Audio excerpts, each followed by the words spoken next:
निज परिताप द्रवई नवनीता निज परिताप द्रवई नवनीता दुख संत सुनीता दुख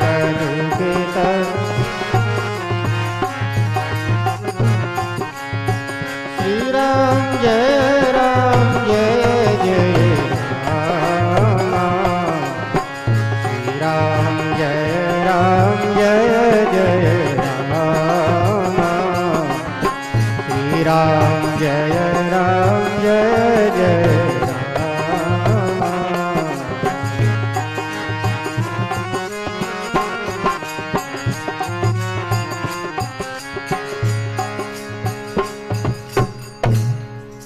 संत भगवान की जय।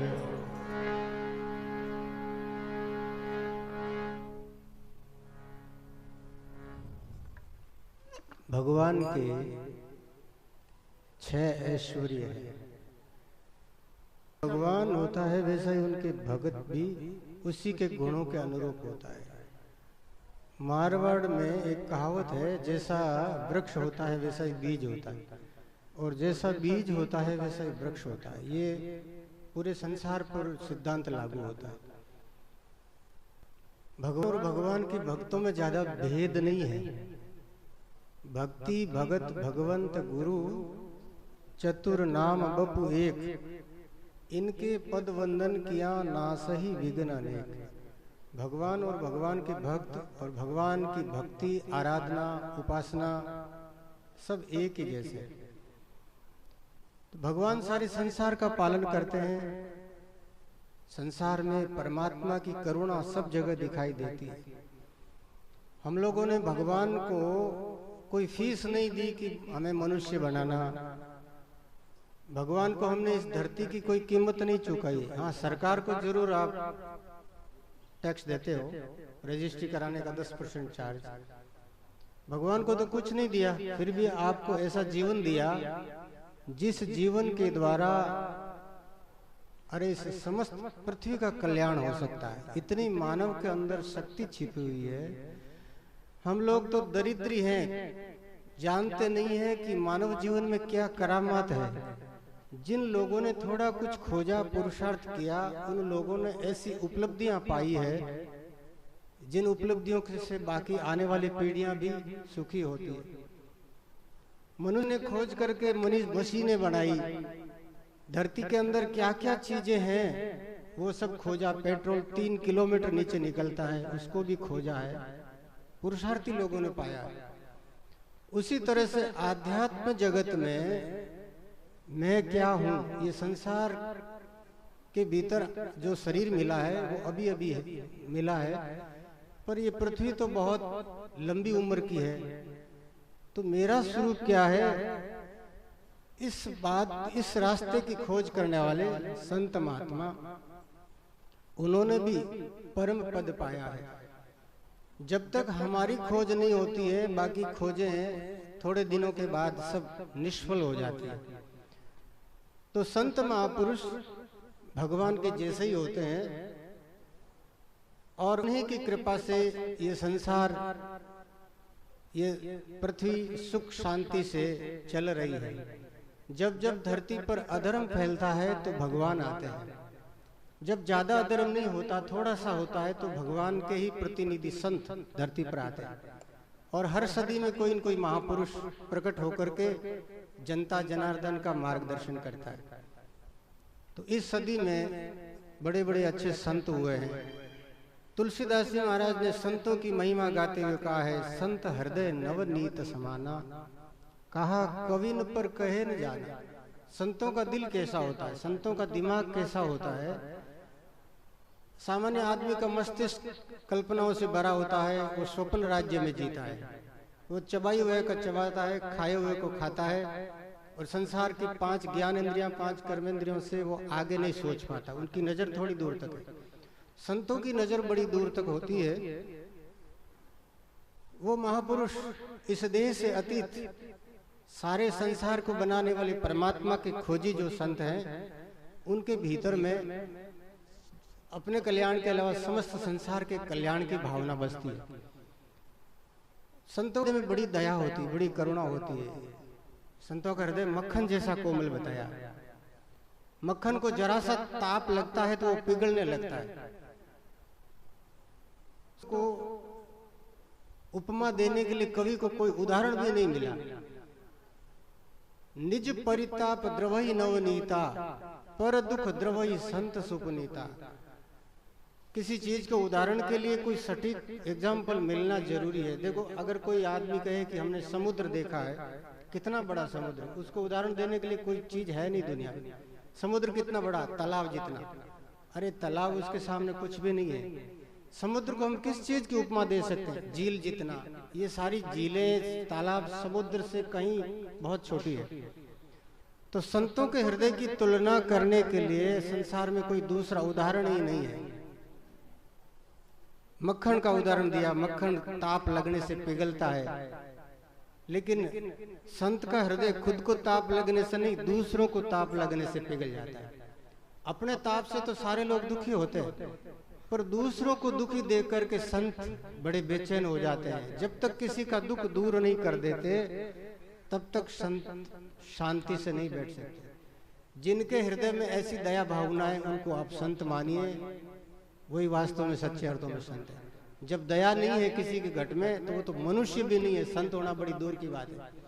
मानव के भीतर में भी दया होती है, लेकिन वो जब दया पराकाष्ठा पर पहुंच जाती है, तो ऐसे संत बन जाते हैं। अब संतों के उदाहरण सुनो। एक बार शिवाजी महाराज कहीं जा रहे थे। रास्ते में एक सूअर कादे में, कीचड़ में फंस गया। वो तो सम्राट थे, घोड़े पर बैठ करके जा रहे थे, साथ में हजारों सेवक उनके, बड़ी सेना। कीचड़ सूअर का जो छोटा सा बच्चा था, वो कीचड़ में फंसा, चिल्ला रहा था, छटपटा रहा था निकलने के लिए। कोई उनकी मदद के लिए तैयार नहीं था। वो घोड़े से कूदे, सम्राट अपनी पूरी राजसी पोशाक में कादे में उतरे, उस बच्चे को उठाया, बाहर बैठाया। इतने में वो सिपाही सेनापति बोले, महाराज आप हमें आदेश दे देते, आपने ये सारी राजसी पोशाक कीचड़ में भर ली है। अगर हमारे होते आपको कुछ इतना कष्ट करना पड़े, तो फिर हमारा ये कर्तव्य क्या है? शिवाजी बोले कि जब तक मैं आपको बोलता, तब तक इतना में तो मैं वो काम, उसके लिए मेरा हृदय बेचैन हो गया। देखिए, इतना बड़ा सम्राट अगर इतना दयालु है, वो सम्राट के रूप में संत है। संत की कोई वेशभूषा निश्चित नहीं होती। सम्राट के रूप में भी संत हो सकता है, गरीब के रूप में भी हो सकता है। हमारे देश में तो संतों के बड़े अनेक पहरावे हैं। कहीं संत काले वस्त्र पहनते हैं, हमारे त्यागी पुरुष, कहीं सफेद पहनते हैं, कहीं लाल पहनते हैं, कहीं मुकुट लगाने वाले संत भी हैं। दादू जी महाराज के शिष्य रज्जब जी महाराज की जो परंपरा है, उसमें वो राजा की पोशाक पहनते हैं। अब तो नहीं रहे, संत कम हो गए, भाई नहीं।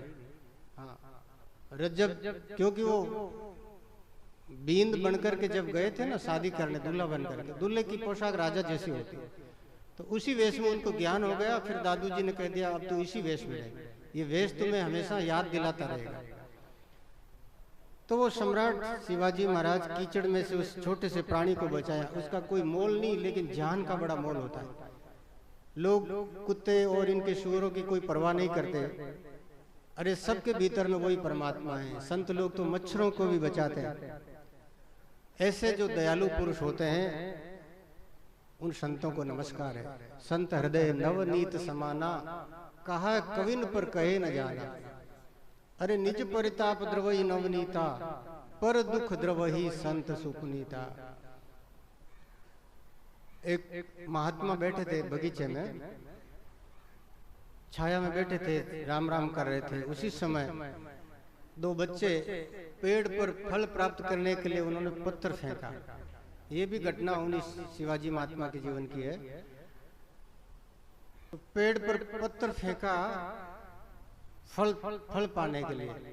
पत्थर वो शिवाजी के खोपड़ी में लग गया, सिर में से खून आने लगा।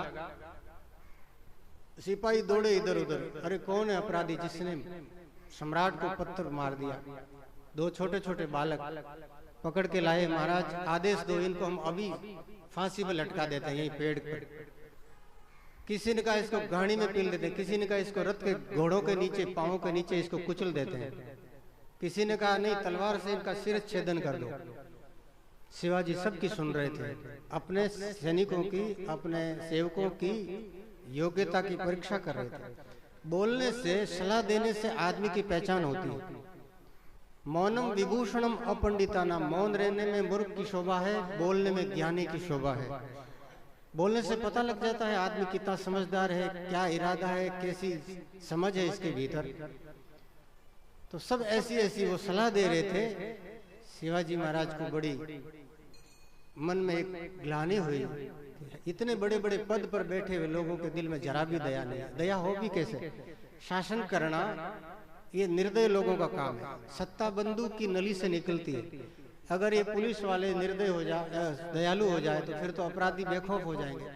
तो उनको ऐसा बनाया जाता है। सिपाही जो लड़ने जाता है उसको ऐसा बनना पड़ता है, गोली चलाने के लिए मजबूत होता है। शिवाजी ने कहा मेरी बात सुनो, इन बच्चों ने पेड़ पर पत्थर मारा तो पेड़ ने क्या दिया? बोले पेड़ ने तो फल दिया। एक छोटा सा एक पेड़ है जिसने पत्थर मारने वाले को फल दिया। मैं इस पूरी धरती का शासक कहलाता हूँ, मेरी जिम्मेदारी है ये सब प्रजा की पालना करना। अगर भूल से या किसी प्रकार इन्होंने मुझे पत्थर मारा हो तो मुझे क्या देना चाहिए? जब एक जड़ पेड़ पत्थर के बदले फल दे सकता है, तो एक पवित्र इरादे रखने वाले ईश्वर के बनाए संसार की सेवा करने के इरादे से जो जीता है उसको क्या देना चाहिए? सब लोगों की बोलती बंद हो गई।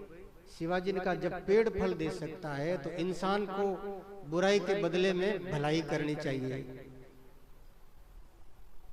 इन बालकों की क्या व्यवस्था है पूछो इनको। बालक रो रहे थे, हमारे माँ बाप नहीं है, हम तो अनाथ हैं, छोटा भाई भूख से पीड़ित था, इसलिए इसको जरा से कुछ फल मिल जाए इसलिए मैंने पत्थर पेड़ पर फेंका। हमारा इरादा नहीं था राजा को चोट मारने का, भूल से लग गई, हमें माफ करो। छोटे छोटे बालक निर्दोष शिवाजी ने उठा करके गोद में बैठाया। बोले ये जो बालक हैं इनके कोई माँ बाप नहीं है, राजा अगर किसी निर्बल की सहायता नहीं करता तो राजा राजा नहीं कहलाता, वो प्रजा के पाप का भागी होता है। इन बालकों के लिए ऐसी व्यवस्था करो इनको कभी भूख से पीड़ित नहीं होना पड़े, ऐसी आदेश दिया राजा ने। तो कहने का मतलब जिनके दिल में बुराई के बदले भलाई करने का इरादा होता है वो लोग संत कहलाते हैं। बोलो राम। ऐसे संतों के चरणों में बैठने से ही जीव का कल्याण होगा। गुण सुनत श्रवत सकुचाही, पर गुण सुनत अधिक हर्षाई। दूसरों की प्रशंसा करके, दूसरों का सम्मान करके, दूसरों की सेवा करके जिनका दिल प्रसन्न होता है वो संत महापुरुष वंदनीय है। ये तो छोटी छोटी व्यवहार की बातें, अभी तो संतों के बारे में बहुत बड़ी बड़ी बातें बाकी है।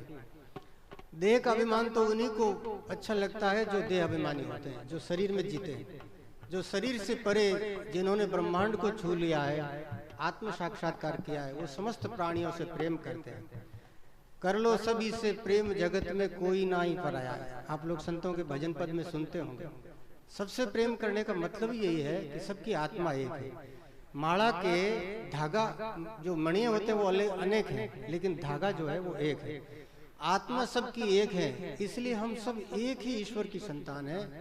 भेद ये अज्ञान का कारण है, अज्ञान से हमें अलग अलग दिखते हैं सब लोग।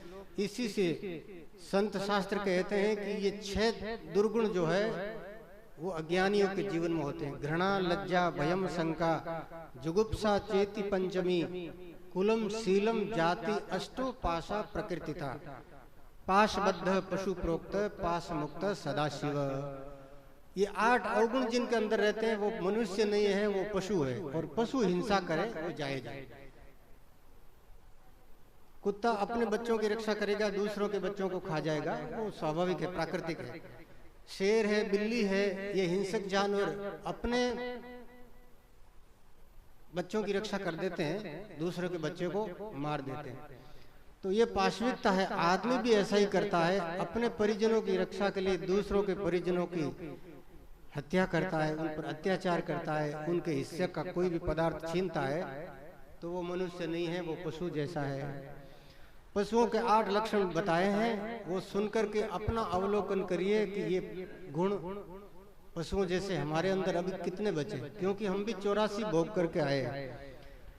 हम सब 84 लाख योनियां भोग करके आए हैं, इसलिए पशुओं जैसा संस्कार हमारे भीतर मौजूद है। अब हमने सफाई कितनी की है वो अलग बात है। कोई व्यक्ति बरसात से आया है तो उसके कपड़े गीले होंगे, भीगे होंगे, ये स्वाभाविक है। कोई कीचड़ से आया है तो उसके कपड़ों में कीचड़ लगा होगा। तो 84 की सारी योनियां आज विज्ञान भी कहता है, और हमारे संत शास्त्र तो बहुत वर्षों से पहले से बताते आ रहे हैं कि पूरी 84 लाख योनियां भोग करके अंत में मानव जीवन मिलता है। तो वो 84 के जोड़ी में जितना जितना हम रहे थे, वो स्वभाव तो हमारे भीतर मौजूद है।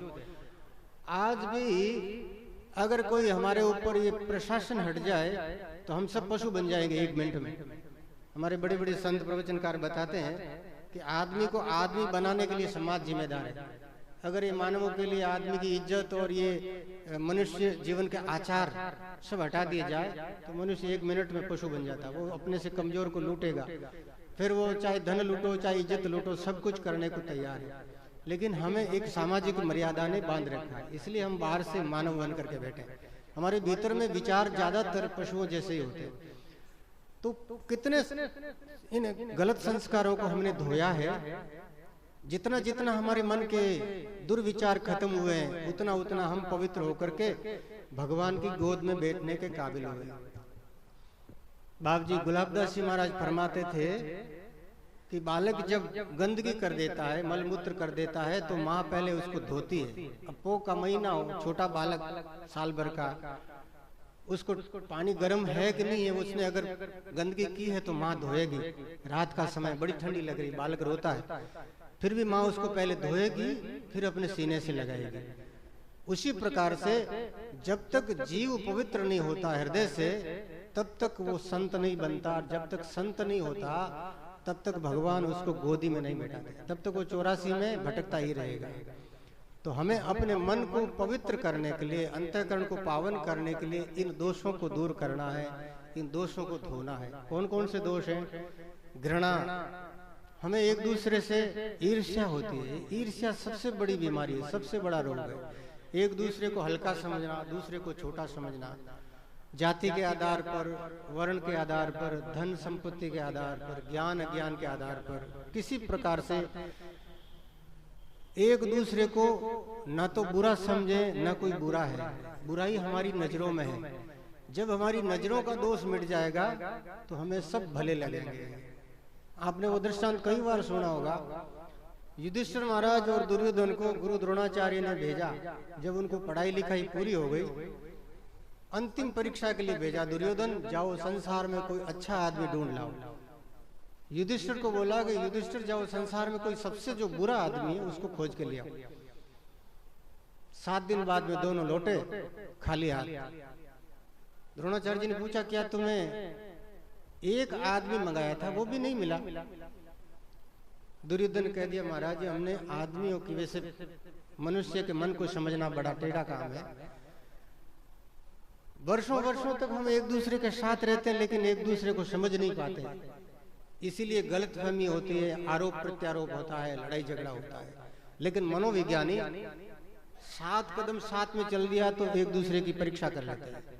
जो मानव शास्त्री हैं, जिन्होंने मन का अध्ययन किया है, वो आदमी के मन की परिस्थितियां कुछ पलों में भांप लेते, बिल्कुल सटीक तरह से। इसीलिए गुरु की ये महिमा है। जो वास्तव में गुरु होते हैं वो शिष्य को पास में आते ही उसको पढ़ लेते हैं, ये क्या चाहता है और जो ये चाहता है वो मैं दे सकता हूँ कि नहीं दे सकता हूँ।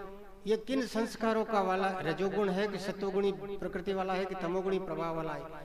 ये लौकिक वस्तु चाहता है कि कल्याण चाहता है। ये गुरु जी को 4 बातें फट से पता लग जाती है। और जो ये 4 बातों की परीक्षा कर सकता है वो गुरु होने का काबिल है। 4 बातें गुरु में होती है, 4 ही शिष्य में होती है। तभी जाकर के लोहा और पारस मिलता है तो सोना बनता है। मुश्किल यह है कि पारस नहीं है, लोहा बहुत अच्छा है लेकिन पारस नहीं है तो सोना बनेगा नहीं। या पारस और उस लोहे के बीच में कोई पर्दा है कपट का, तब सोना नहीं बन पाता है। गुरु के सामने सब कुछ बताना पड़ता है। शिष्य अपना जीवन, अपना तन मन गुरु को समर्पित कर देता है, तब गुरु उस शिष्य को अपनाता है और सीधा भगवान को मिला देता है। लेकिन उस श्रेणी के जब गुरु हो तब उनके सामने तन मन धन अर्पण करे। आजकल के गुरुओं के सामने इतना विश्वास करने की जरूरत मत करना। धन अर्पण कर दो, कोई बात नहीं, दक्षिणा दे दो, भोजन करो, लेकिन बाकी सब कुछ अर्पण करने की कोशिश करोगे तो धोखा हो सकता है। इसलिए कलयुग है, सावधानी से बरते। तो गुरु की महिमा अनंत है, संतों की महिमा अनंत है। वो अपना कुछ खोकर के भी अपने शरण में आए जीव का कल्याण करते हैं। एक गुरु शिष्य सो रहे थे जंगल में, शिष्य को गहरी नींद आ गई। एक सर्प आया जहरीला, भयंकर जहरीला सर्प, नाग उसकी तरफ आगे बढ़ रहा है। गुरु जी जग रहे थे। बूढ़े आदमी को नींद कम आती है, जवान आदमी को नींद थोड़ी ज्यादा आती है। गुरु जी को नींद नहीं आ रही थी, राम राम कर रहे थे, चेला सो गया था। सांप आगे बढ़ रहा था, गुरु जी ने उसको रोका, भाई कहाँ जा रहे हो? संत तो जो महापुरुष होते हैं वो हर प्राणी की भाषा में बात कर सकते हैं। सर्प की भाषा में ही उन्होंने बात की, क्योंकि सर्प तो मनुष्य की भाषा नहीं जानता, लेकिन जो करामाती योगी पुरुष होते हैं वो सबकी भाषा जानते हैं। एक हमारे संत थे, वो हर पक्षी की भाषा जानते थे। कौवा बोल के क्या कह रहा है, ये चिड़ी आकर के क्या बोल रही है, आगे क्या होने वाला है, ऐसी जानकारी थी उनको। अब उनका शरीर नहीं है, बहुत ज्ञानवान थे, बड़ा ही उनको शास्त्रों का अनुभव था, उतना ही उनको जगत के बारे में, सुगुन अशुगुन के बारे में बहुत अनुभव था। तो सर्प की भाषा में संत ने पूछा कि बेटा क्या कर रहा है? बोले महाराज ये आपका जो चेला है, इसने 2 जन्म पहले मेरी हत्या की थी, इसलिए मैं भी इसके प्राणों का प्यासा हूँ, मैं इसको काटूंगा, बदला पूरा करूंगा। हिसाब जब तक पूरा नहीं होता है तब तक आदमी को संतोष नहीं होता। एक मानवीय प्रकृति है कि वो अपना हिसाब पूरा करता है तब मन को संतोष हो जाता है, और जब तक हिसाब पूरा नहीं होता उसके मन में कुछ न कुछ वो कहीं न कहीं एक खटक बनी रहती है। लेकिन वो अगर मनुष्य जीवन रहते रहते पूरी हो जाए तो अच्छा है। अगर यहाँ पूरा नहीं किया, किसी का ऋण लेके मर गए, किसी को सता के मर गए, तो अगले जन्म में भी वो प्राणी आपका पीछा नहीं छोड़ेगा। एक छोटी सी पुस्तक है गर्भ गीता, उसमें ऐसे बहुत सारे दृष्टांत हैं। पद्म पुराण में बहुत सारी ऐसी कथाएं हैं। 7-7 जन्म नहीं 100-100 जन्म तक पीछा होता है।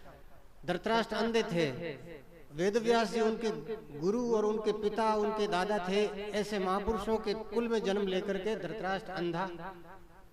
धृतराष्ट्र ने पूछा वेद व्यास जी महाराज से, आपके पवित्र कुल में, आप तो भगवान के अवतार हैं, आपके कुल में जन्म लेकर के आपका अंश, धृतराष्ट्र महाराज वेद व्यास जी का ही अंश था, उनके शरीर की ज्योति के रूप में ही वो प्रकट हुआ था।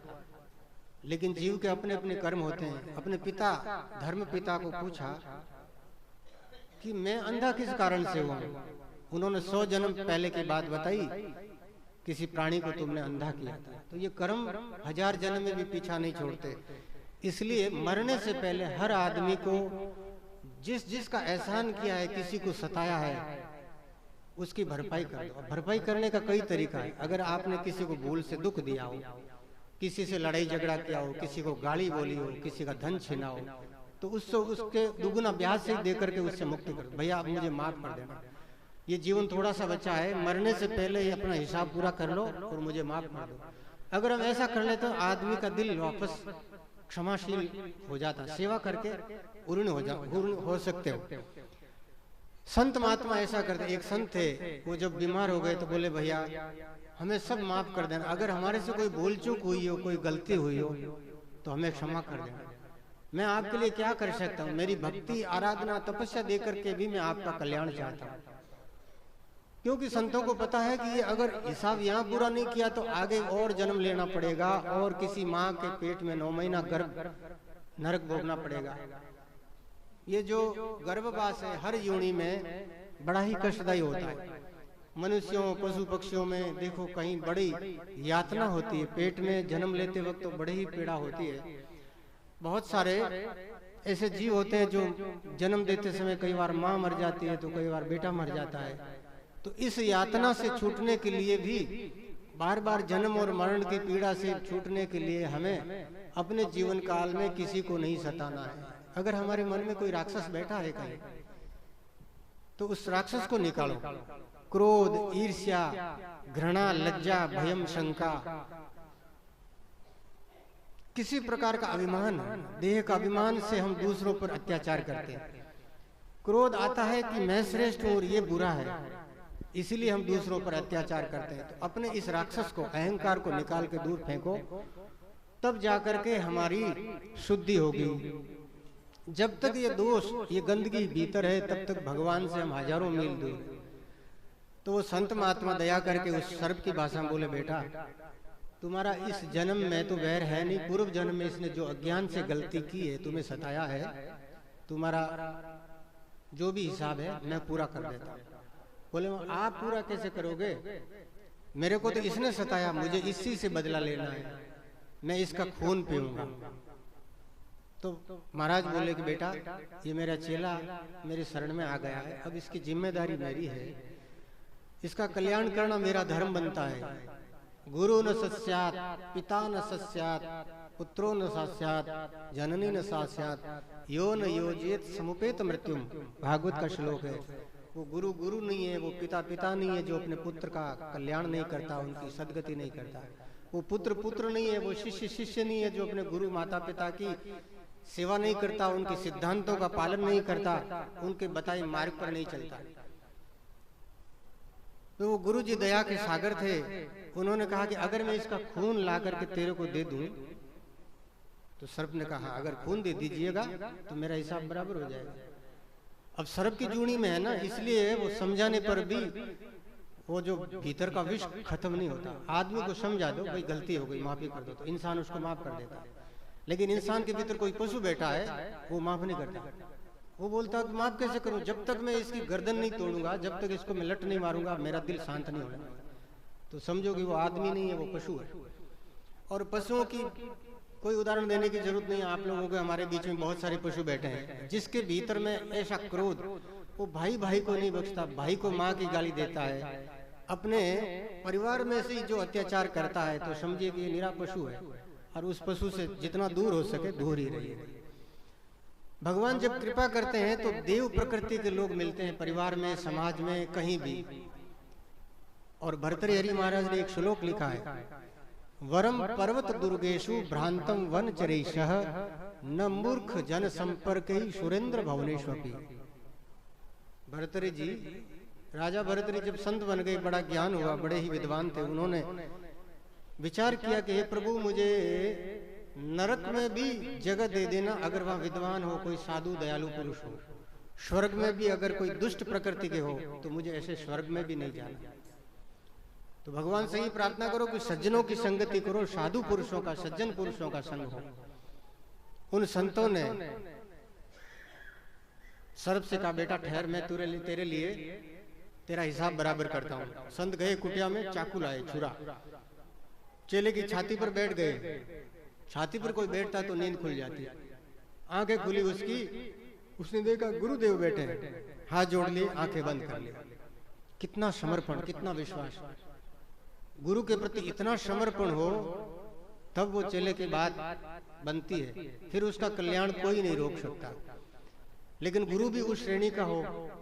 अगर गुरु और श्रेणी में अगर श्रेणी का भेद होगा तो एक दूसरे का शोषण होगा और कुछ नहीं होगा। गुरु जी को देख करके चेलों को भरोसा आ गया, गुरु जी है, हाथ में छुरा, कोई बात नहीं, ये मेरे परम पिता है, ये हमारे जीवन के कल्याण करने वाले हैं। चेले ने आंख बंद कर ली, कोई प्रतिरोध नहीं किया। अगर सामान्य आदमी होता तो गुरु जी के हाथ में चाकू देख करके हड़बड़ा कर उठ जाता, गुरु जी क्या कर रहे हो, वो चाकू खोस करके उसी के ऊपर छुरा घोंप देता। गुरु जी ने वो चाकू लिया, अब वो गले में छुरी चलाने लगे।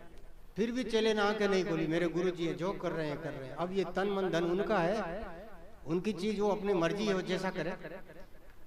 चीरा दिया, खून निकलने लगा, कटोरी में खून इकट्ठा किया और फिर वहां जरा सी पट्टी बांध दी, सर्प को पिला दिया, सर्प चला गया।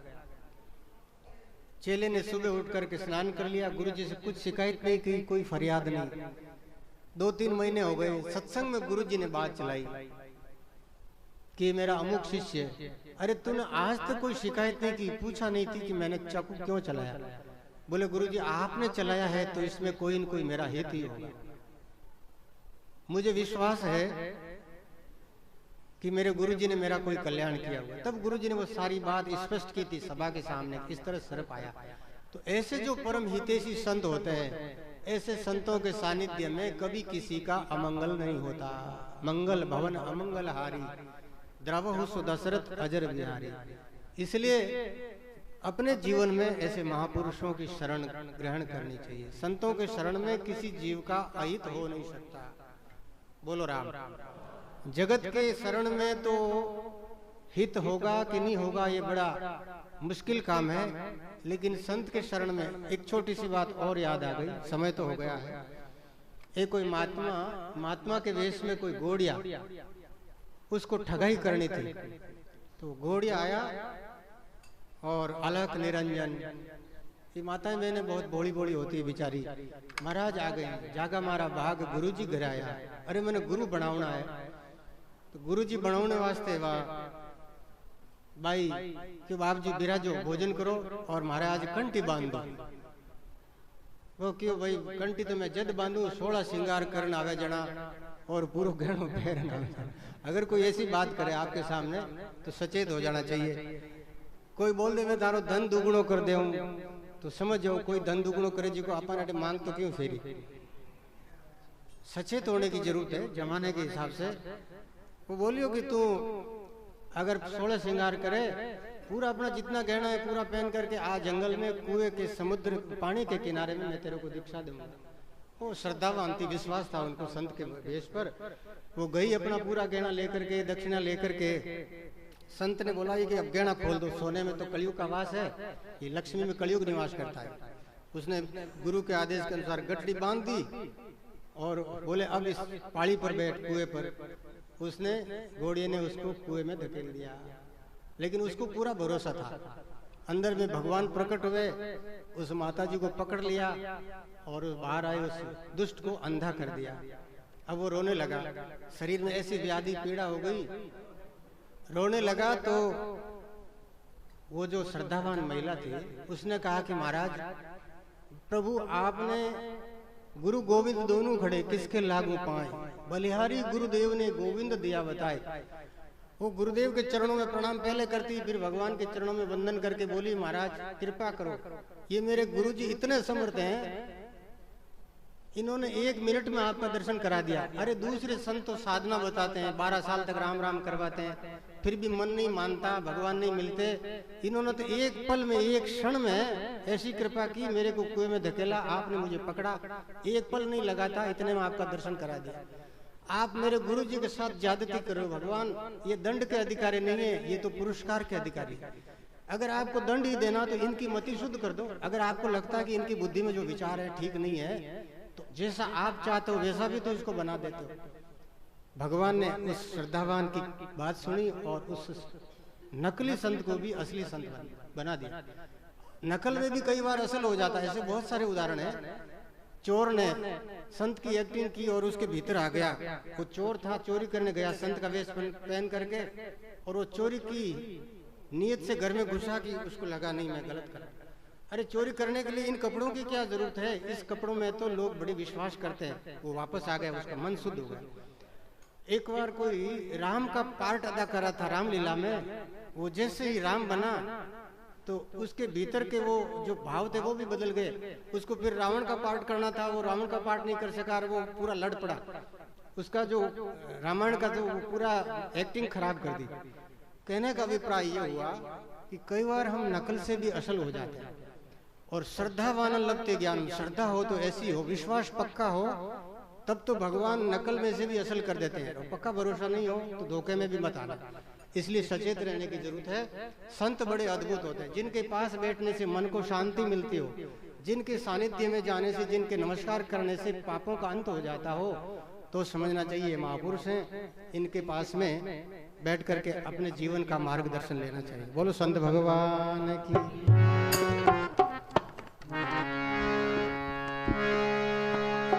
श्रीमन नारायण नारायण हरि हरि, श्रीमन नारायण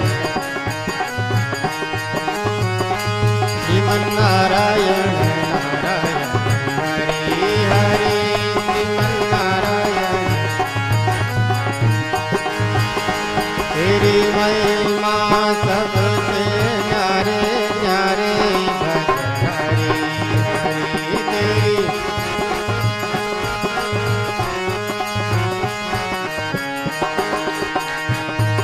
नारायण नारायण हरि हरि भजन नारायण नारायण नारायण नारायण हरि हरि भजो नारायण नारायण।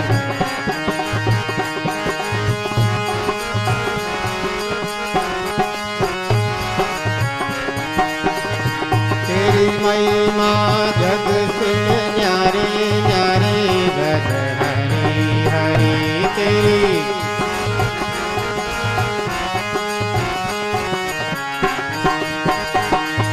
नारायण नारायण हरि हरि भज नारायण नारायण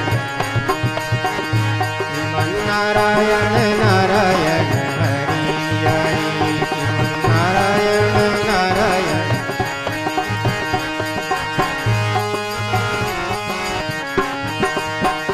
प्रभु तेरी महिमा न्यारे न्यारे भज हरि हरि प्रभु।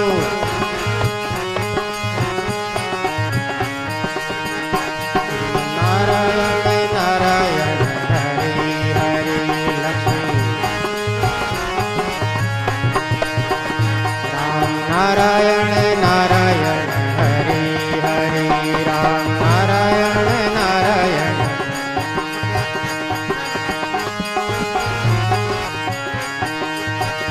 प्रभु तेरी महिमा हरि हरि भज हरि हरि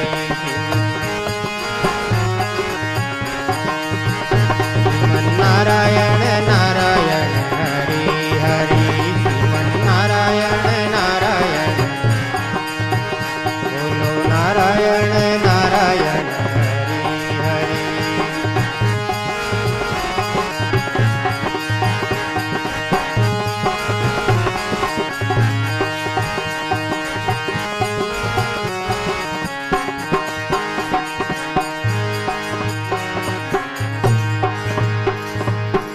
नारायण भगवान की। अनंत श्री दरियाव जी महाराज की। दाता श्री गुलाबदास जी महाराज। सद्गुरुदेव भगवान की। अनंत कोटि संत महापुरुषों